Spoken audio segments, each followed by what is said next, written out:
Joining us to discuss this is Congresswoman Loretta Sanchez of California, the second highest ranking Democrat on the House Armed Services Committee. Congresswoman, I know you're leaning no, but you have not firmly made up your mind. Are mixed messages like what we just heard? I've decided we're going to take action. I'd prefer not to take action. Is that causing you a problem when you make your decision or when you try to explain your thinking to your constituents? No, actually, the fact that there might be a diplomatic way in which to end this crisis, as you all call it, I think is a great thing. I know that as we returned today in the House to vote for the first time since this all started, and there was a lot of discussion among members. That's the time where all 435 of us are in the chamber. And there was actually a very upbeat feeling about maybe there's a way to tamper down what is, what has really escalated here. So I think that's a welcome thing to the Congress people. The mixed messages, on the other hand, about, you had mentioned, Gloria, about the president's interview tonight saying, for example, well, Syria can't come after us. Right. They're not strong enough. Well, you go to war because you feel you have either been attacked or you feel an imminent threat to you. So his saying that, they really can't do anything to us, I think kind of undercuts this whole issue of why we should be there. And what do you want to hear from him tomorrow night? What does he need to say to sway you to vote yes? Yeah. I need to have a better nexus, a better connection of why we need to basically attack this country. Because when we send a missile in, that is an attack. That is, if you were sitting at home and somebody fired a bullet through your front window, you would feel attacked. I mean, that's what we're talking about. So what is the imminent danger to the United States? What is the national security issue? Please outline that for me and for the American people so we understand why we have to set aside everything else we've tried or should be trying and go straight to a military attack. You've been home in your district. What have you been hearing? Have people been at all supportive of this? Or are you hearing what a lot of your colleagues are telling us, which is that it's overwhelming opposition? And if that's the case, how hard would it be for you to vote effectively against what your constituents are telling you to do? Well, you're actually talking to somebody who voted against the Iraq War when overwhelmingly, especially in my district, people wanted me to vote yes. Yeah.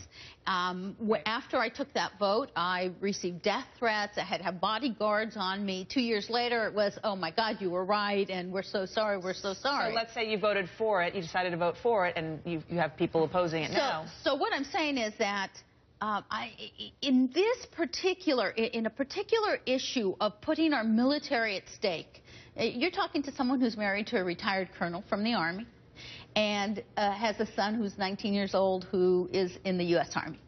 So, when we talk about going to war, and make no mistake, you shoot some missiles in. That's an act of war. That's an act of war.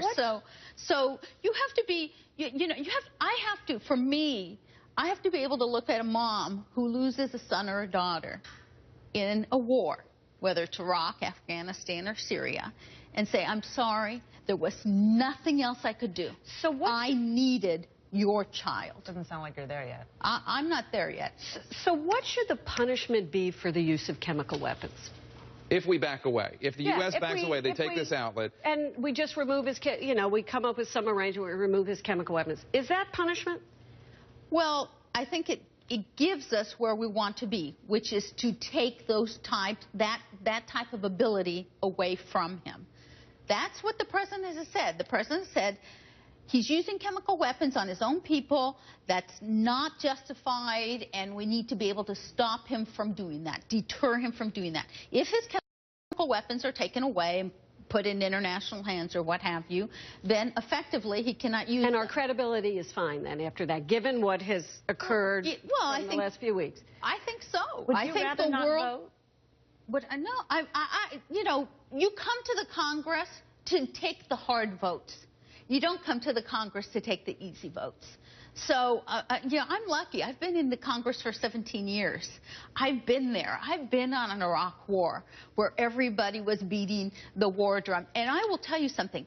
it is a lot easier to vote for war. So if you had to vote today, how would you vote? War. Well, right now, I haven't seen the nexus. So my answer, if you asked me today, I would have to say, I'm leaning no. As somebody who cast a no vote when the popular vote was yes with Iraq, which was a tougher decision for you, Iraq or Syria? Because it sounds like you are where the population is, and Iraq was a much tougher vote. Iraq for me was easier because I understood, in asking the questions and looking at the information and everything, that there was not WMD.